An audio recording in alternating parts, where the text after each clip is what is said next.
We've arrived at Sinbad's third voyage, and if you love adventure, the open sea, mysterious islands, and tales of hidden treasure, you're in the right place. Stay with us, because what you're about to hear will ignite your imagination and carry you to the edge of the world. Sinbad, the legendary sailor of Baghdad, has faced storms, monsters, and treasures beyond imagination. But his third voyage promises more than riches. It is a journey into the unknown, where every wave hides danger, every shadow conceals a secret, and every heartbeat could be your last. This time, the sea throws him onto a mysterious island shrouded in emerald mist, guarded by creatures both fierce and fantastical. Ancient ruins whisper secrets of civilizations lost to time, and glowing gems hint at treasures far greater than gold. But survival requires more than courage. It demands wit, respect for the island's magic, and the ability to read the language of the forest itself. Join Sinbad as he faces cunning beasts, enchanted guardians, and the ultimate challenge, discovering the heart of the island, a place of wonder, peril, and wisdom beyond imagining. Will he claim the secrets of this enchanted land, or will the jungle's mysteries consume him? After 2 perilous yet rewarding voyages, Sinbad thought he had finally earned his rest in the grand city of Baghdad. Surrounded by fine silks, aromatic wines, and the laughter of friends, he enjoyed the fruits of his past adventures. Yet, deep within his soul, there was a whisper, a yearning that no comfort could silence. Every night, he would dream of rolling waves and distant horizons. Each morning, the cries of gulls drifting from the harbor would stir something wild in his heart.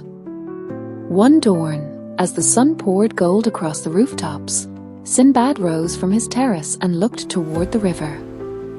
If the birds may follow the wind to lands unknown, he thought, why should I remain caged in luxury? That very day, he walked to the bustling docks, where traders shouted and sailors tightened ropes.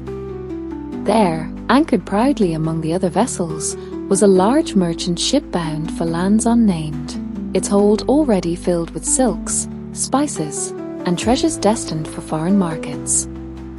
Without hesitation, Sinbad struck a bargain with the captain, stepped aboard, and felt the old thrill of adventure stirring in his veins. The sea was calling once more, and this time, it sounded almost urgent. The morning they set sail, Baghdad's harbor was alive with color and clamor. The masts swayed like tall palms against a sky brushed in the pink and gold of dawn. Fishermen called out their blessings, merchants haggled over last-minute deals, and the salty tang of the river mingled with the warm scent of baked bread drifting from the city's markets. Sinbad stood at the bow, the city he loved shrinking slowly behind him, the sun's first light catching on the golden embroidery of his robe. The ship itself was a marvel, her hull broad and sturdy, painted with curling patterns of blue and white like frozen waves. Her crew, seasoned men from far-off coasts, moved with the precision of dancers, raising sails that billowed like the wings of great birds. Sinbad could feel the ship's power in the way she cut through the water, the creak of timbers harmonizing with the rush of wind.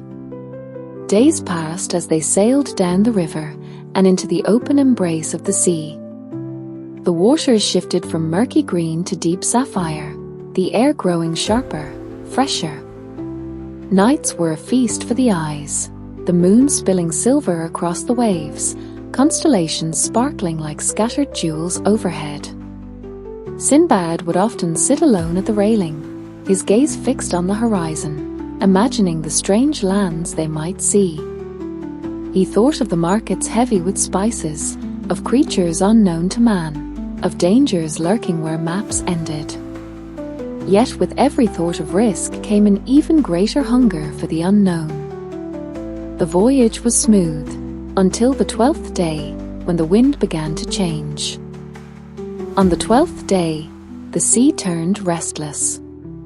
The gentle swells that had carried them so easily began to rise higher, their crests whipped into white foam by a wind that no longer sang but hissed. The sky, once a boundless dome of blue, dulled to the color of tarnished steel. Sinbad felt the change in his bones before the crew even spoke of it, a heaviness in the air, a tension like the moment before a bowstring is released.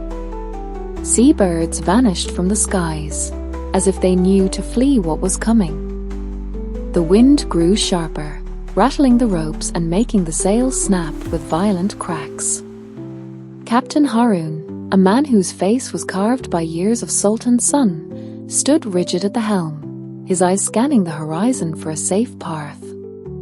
But the horizon offered no comfort, only a dark wall of clouds rolling toward them like an advancing army. "Reef the sails," Haroun barked, and the crew sprang into action. Men clambered up the rigging, their hands raw from gripping wet rope, the ship groaning as waves began to slam against her hull. Rain arrived not in a gentle drizzle, but in sudden, heavy sheets, drenching every man aboard within seconds.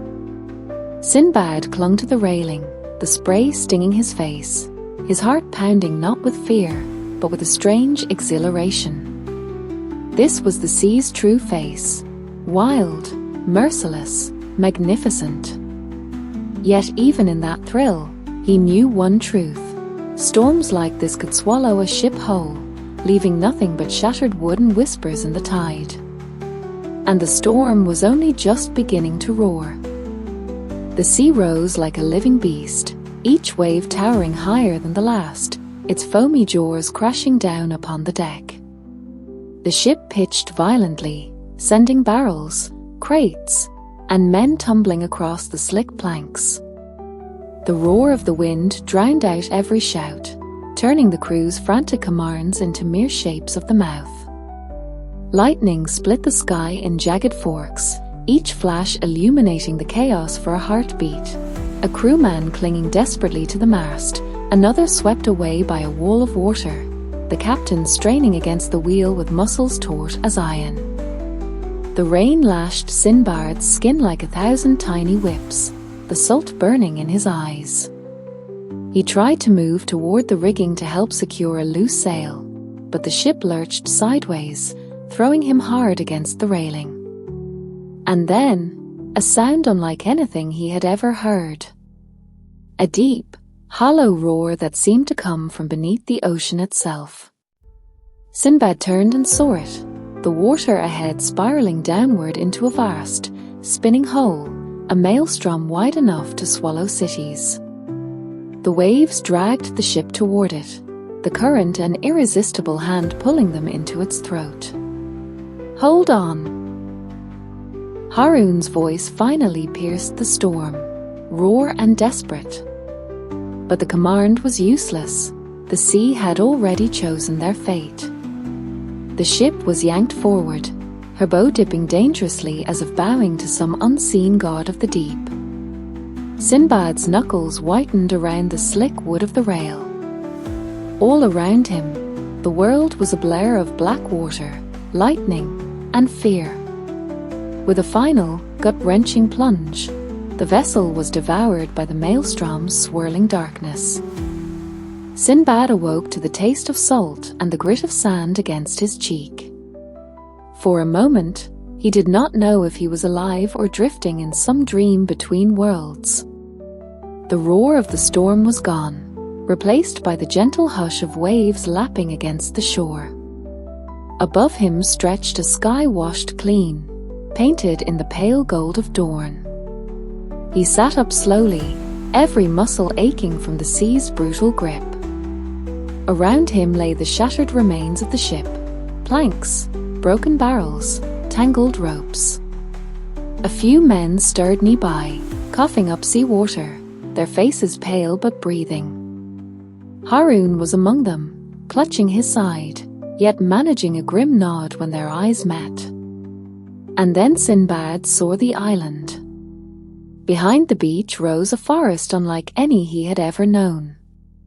Towering trees with trunks the color of deep mahogany stretched skyward, their leaves shimmering as though dusted with emerald light.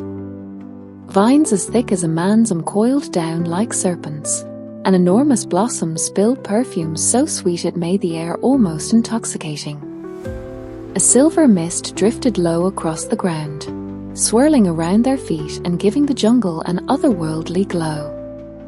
In the distance, faint shapes moved, tall, lithe, and silent.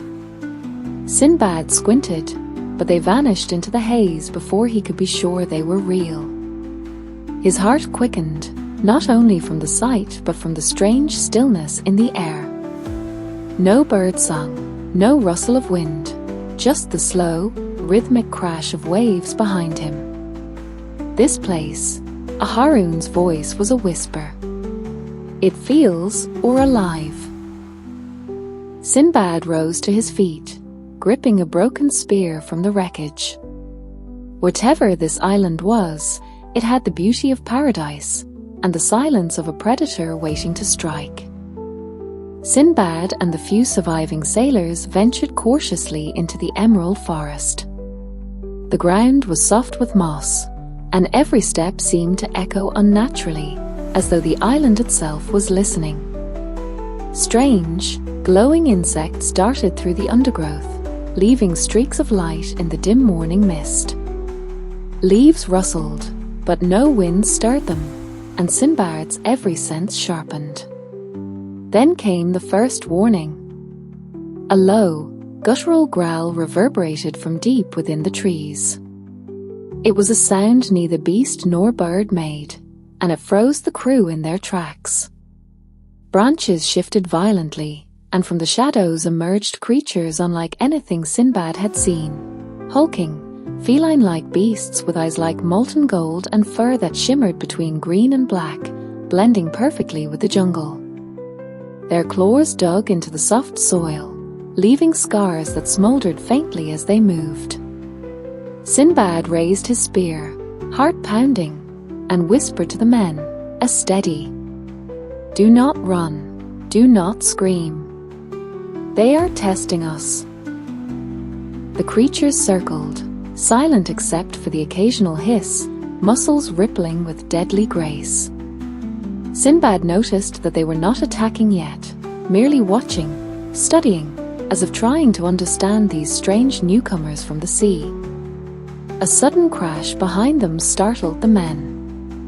A massive, serpentine shadow slithered between the trees, its scales reflecting the sunlight in sparks of emerald fire. The beasts hissed in unison, retreating slightly but keeping their gaze fixed on Sinbad and his companions. "It's not just one predator here," as Sinbad murmured, eyes scanning the misty forest. "We are walking into their kingdom, and we are strangers." With careful, measured steps, he led the men deeper, knowing each choice, each movement could decide whether they survived or became prey in this alien paradise. The mist thickened as Sinbad led his small band deeper into the jungle, the scent of unknown flowers masking the tang of danger. Suddenly, the golden-eyed feline sprang from the undergrowth with a terrifying synchronicity, claws slashing through vines and leaves, their growls resonating like drums of war. Sinbad reacted instantly. He grabbed a fallen branch and swung it with precision, felling the lead predator with a single, clean strike.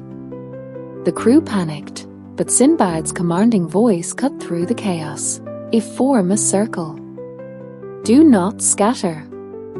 Use your eyes, not your fear."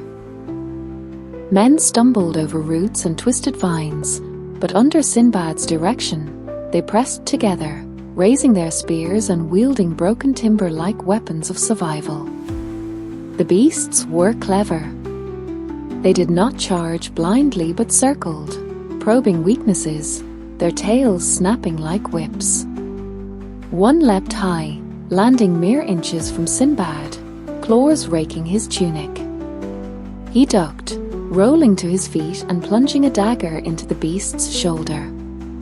It yelled, retreating into the mist, but more appeared, drawn by the scent of blood and the thrill of the hunt. Sinbad's mind raced.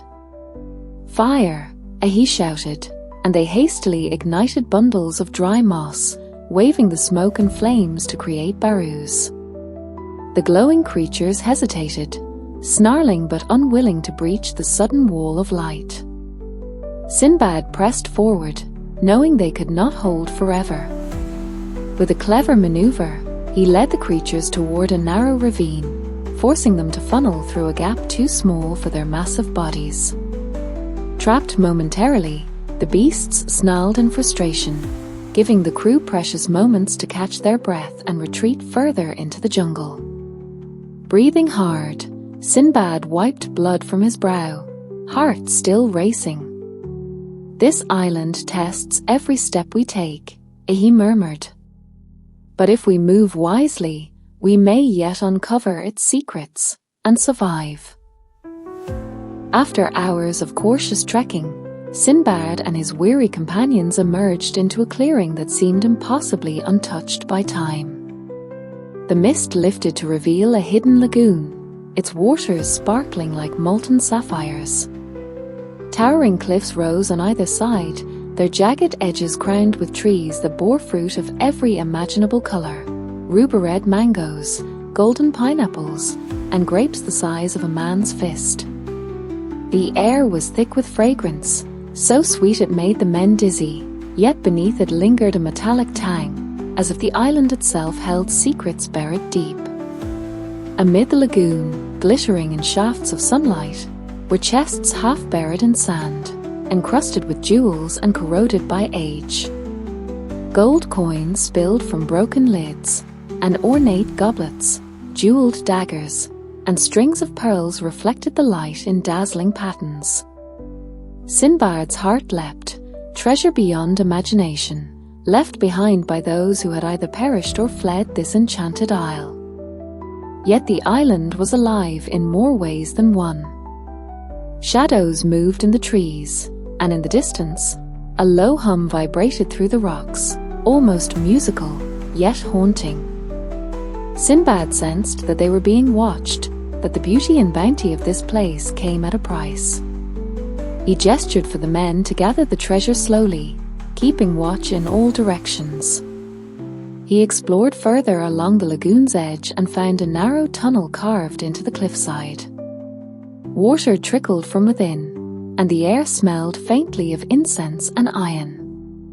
Sinbad felt the thrill of discovery pulse through him. Here lay the heart of the island's mysteries. Was it the lair of creatures, or the resting place of civilizations long forgotten? For Sinbad, it was a test of courage and wisdom, to take the riches offered, but without awakening the unknown forces that slumbered nearby. Every step forward was a gamble between life and death, treasure and peril, curiosity and survival.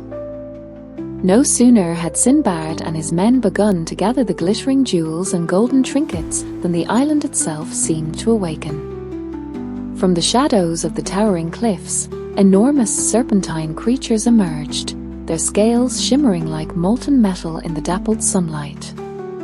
They moved with sinuous grace, their eyes glowing in eerie green, and their forked tongues flickered in and out, tasting the air. Each step they took caused the earth to tremble slightly, and the distant hum from the cliffs deepened, resonating like a warning drum. Sinbad raised his hands to calm the men.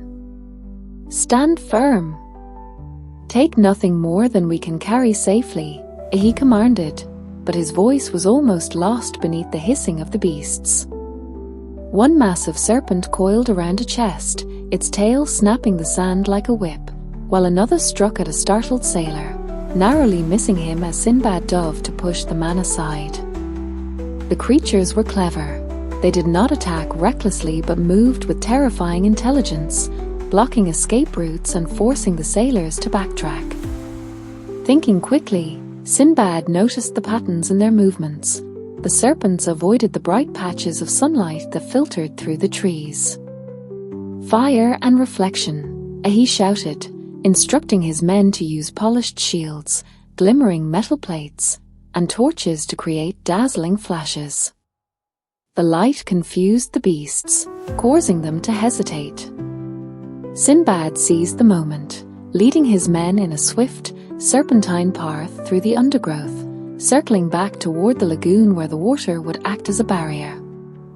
Breathless and shaken, the crew finally reached the lagoon's safety, the shimmering treasure now half lost to the guardians. Sinbad knelt beside a chest, his hands trembling with exhilaration and fear. "This island," he whispered, "it offers wonders, but it takes its price in every heartbeat. We must tread carefully, for it watches, and it waits." Sinbad's curiosity would not be denied. Leaving the lagoon behind, he ventured deeper into the dense jungle, the emerald canopy above swallowing the sunlight in swirls of shadow and light. Strange birds with iridescent plumage flitted between twisted branches, their calls echoing like laughter from a world untouched by men. The air was thick with the scent of wet earth, tropical flowers, and something else, faint smoke, sweet and pungent, rising from the heart of the forest. After hours of careful trekking, Sinbad stumbled upon ruins half swallowed by the jungle. Stone pillars carved with intricate symbols jutted from the mossy ground, their surfaces depicting men, beasts, and enormous birds that looked eerily like the Rock of Legend. Bridges of vine stretched across chasms, their ropes frayed but still sturdy, hinting at a civilization both ancient and highly skilled. Waterfalls poured from unseen heights, splashing into crystal-clear pools, the mist curling around the ruins like a living veil. As Sinbad explored further, he discovered signs of life, smoke rising from hidden huts, faint sounds of voices chanting in a language foreign yet strangely musical. Peering through the undergrowth, he saw people with painted faces and garments woven from exotic fibers, moving with a grace that suggested they were attuned to the rhythms of the forest.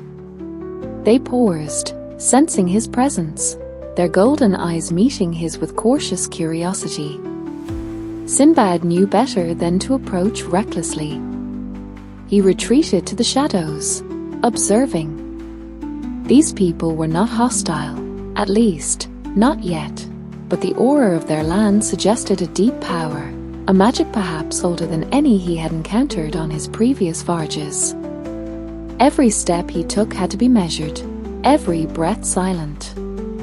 Here lay a treasure more precious than gold, knowledge, secrets of a civilization lost to time, and perhaps a key to surviving the island's many other dangers.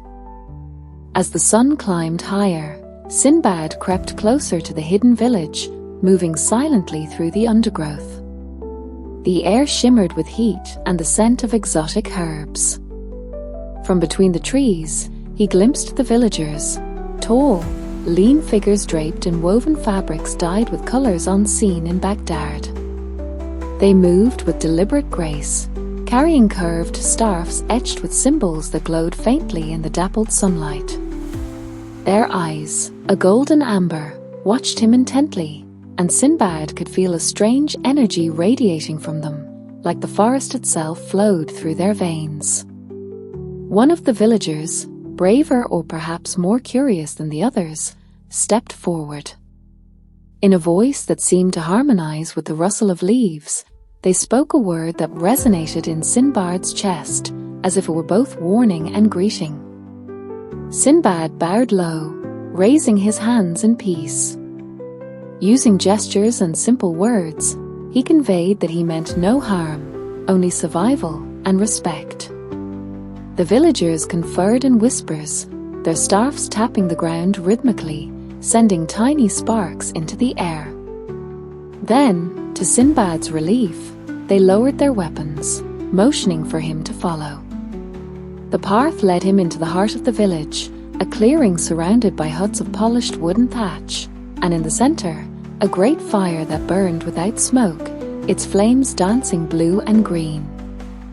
Here, Sinbad finally understood the depth of this civilization. They were guardians of secrets far older than any human memory, keepers of wisdom intertwined with the island's magic. And while they welcomed him cautiously, their golden eyes seemed to pierce through his very soul, as if questioning his purpose and his courage. Sinbad bowed again, whispering, "I seek only to learn and to survive." Yet he knew, even as he spoke, that survival here required not just strength and skill, but respect for the invisible laws that ruled this enchanted island. Sinbad spent the following days learning the ways of the hidden villagers. Each dawn brought lessons in silence and observation: how to read the patterns of the wind, how to move without disturbing the delicate balance of the jungle, and how to listen to the subtle whispers of the island itself.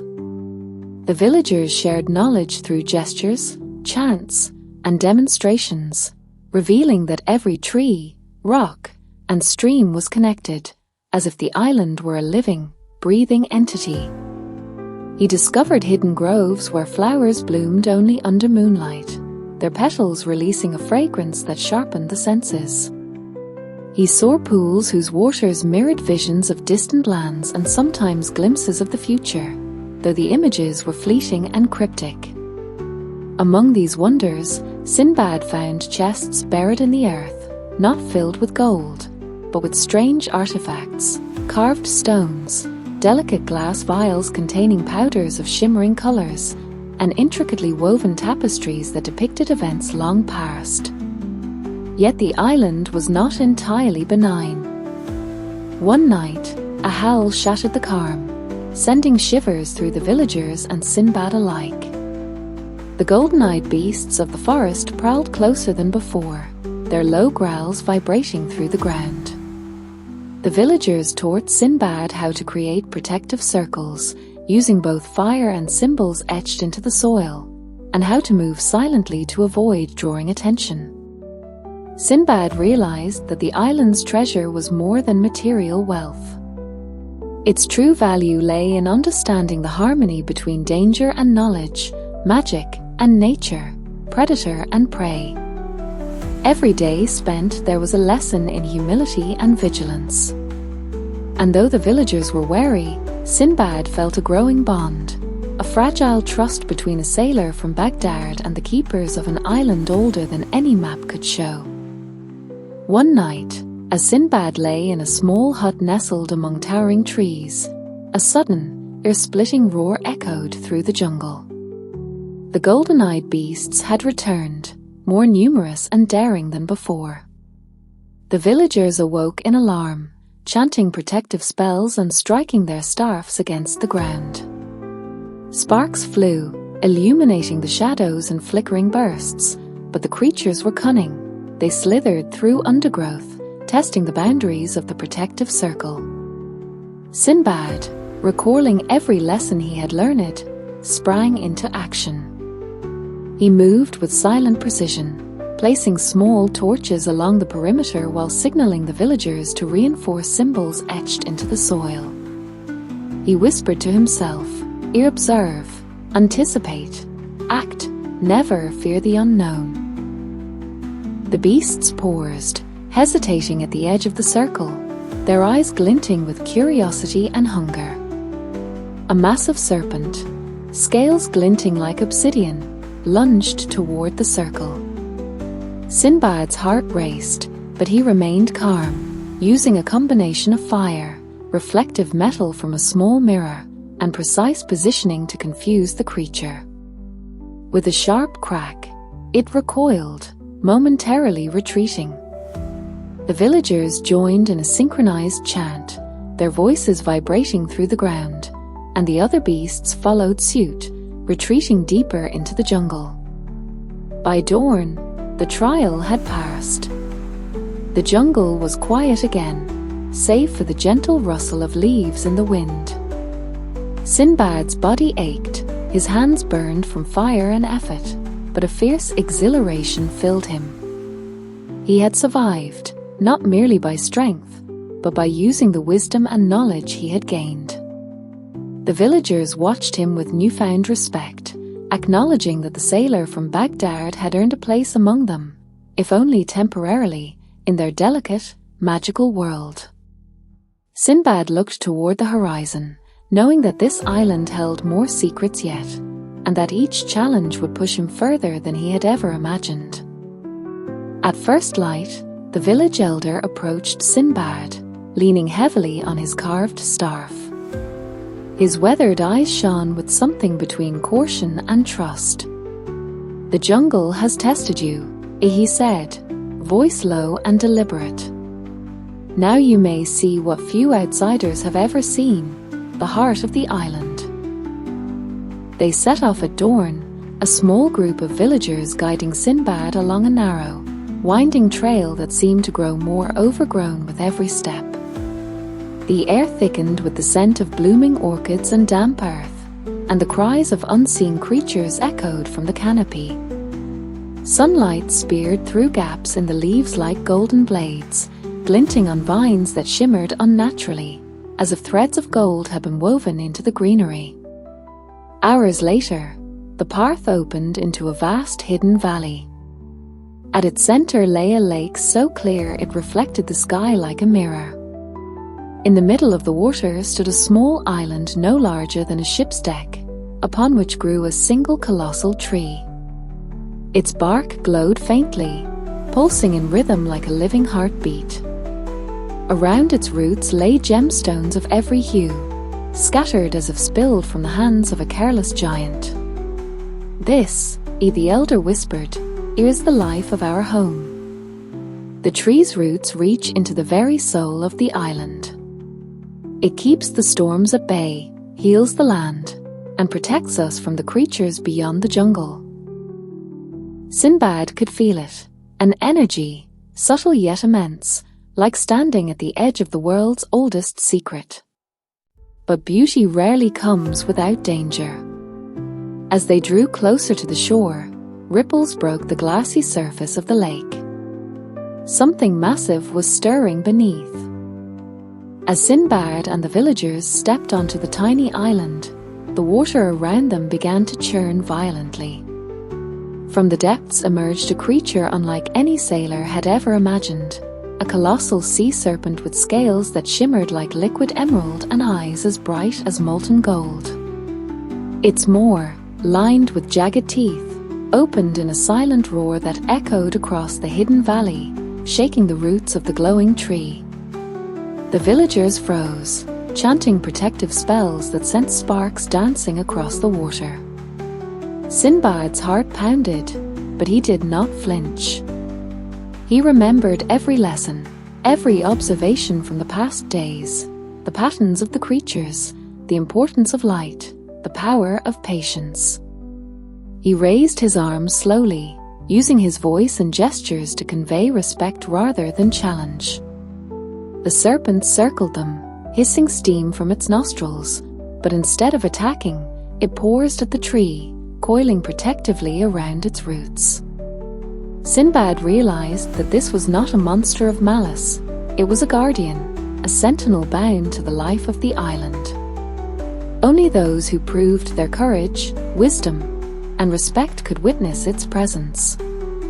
With a careful step, Sinbad approached the tree, feeling the pulse of energy radiating through the ground.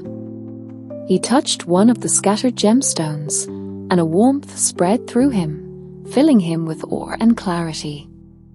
The island had tested him, had almost consumed him, but in the end, it had accepted him, a mortal worthy, for a fleeting moment, of glimpsing the heartbeat of its ancient soul. As he and the villagers returned to the jungle's edge, Sinbad glanced back at the luminous tree and the silent guardian. His heart brimmed with wonder and gratitude, and he knew that the treasures of this island were far greater than gold or jewels. They were wisdom, courage, and the understanding that life's greatest adventures are measured not by what one possesses, but by what one survives and learns. And as the sun set behind the emerald cliffs, Sinbad felt the familiar stirring of longing in his soul. The sea still called him, and countless unknown horizons awaited. His third voyage had ended, but the world was vast, and the next adventure beckoned with irresistible allure.